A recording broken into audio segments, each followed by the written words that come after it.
transgender workers' rights expanded by gender dysphoria ruling. And as Joey mentioned a little bit earlier, we recognize that this may not be a topic that everybody is comfortable talking about.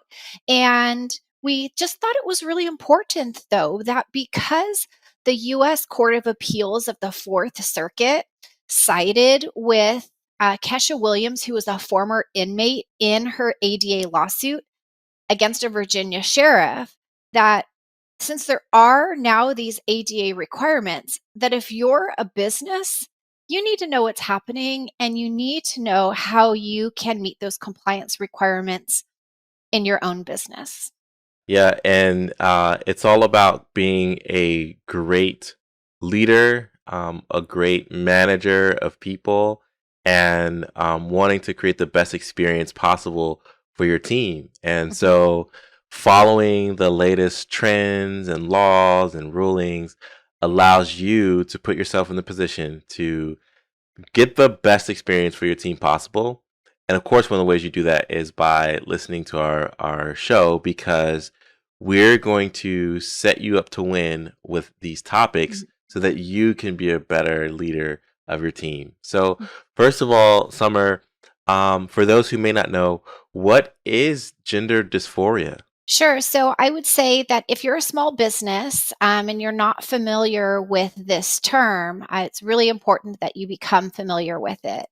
And using the explanation that was in the article that we're talking about today, it is the distress caused by a person's gender identity not matching that person's sex that was assigned at birth. All right. So, how is this playing out in the workplace, and what was this ruling all about? Well, I think it's important to first know that there was a recent Cedar Sinai study that said that about three-quarters of transgender people experience gender dysphoria by the time that they were age 7. And the reason that that piece is important is because if you were following what was happening in the Supreme Court about 2 years ago, there was a ruling that said that LGBT were covered by Title VII.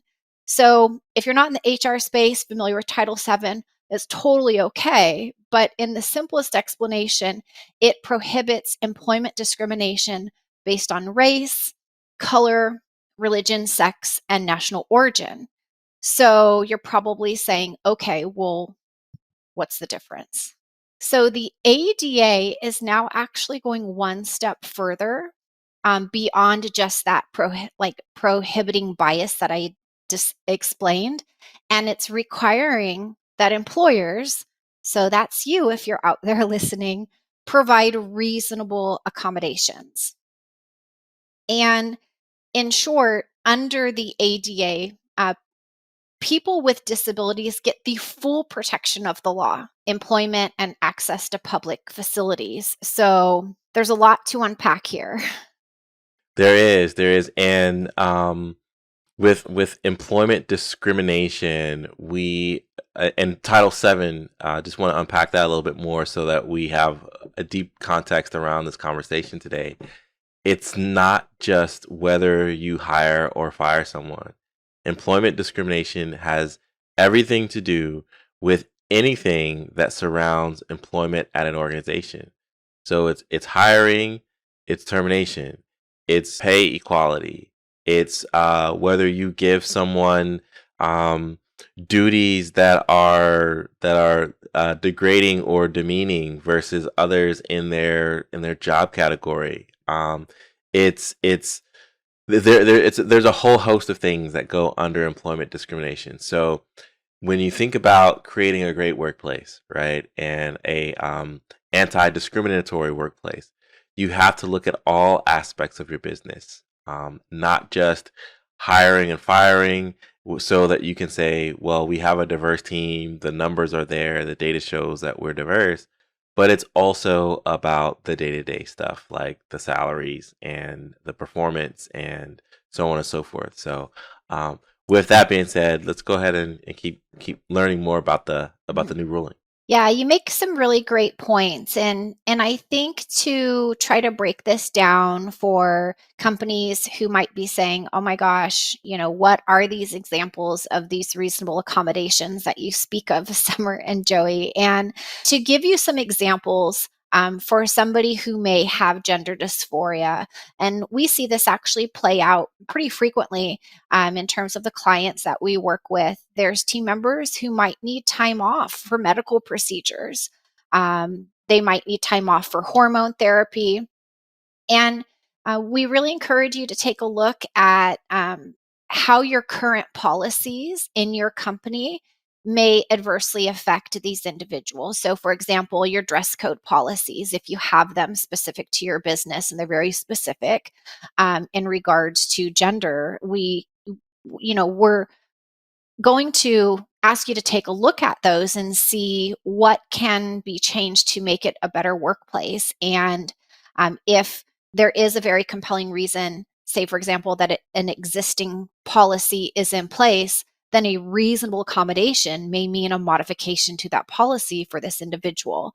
And one of them that I don't know if you've seen them, Joey, but I hear quite a bit in California are gender neutral restrooms. So that's also a great example of what type of reasonable accommodations might look like in your workplace. Yeah, yeah, definitely. And let's play this out for workplaces that aren't the traditional corporate office, right? And so, what do those spaces look like for individuals who get dressed for work?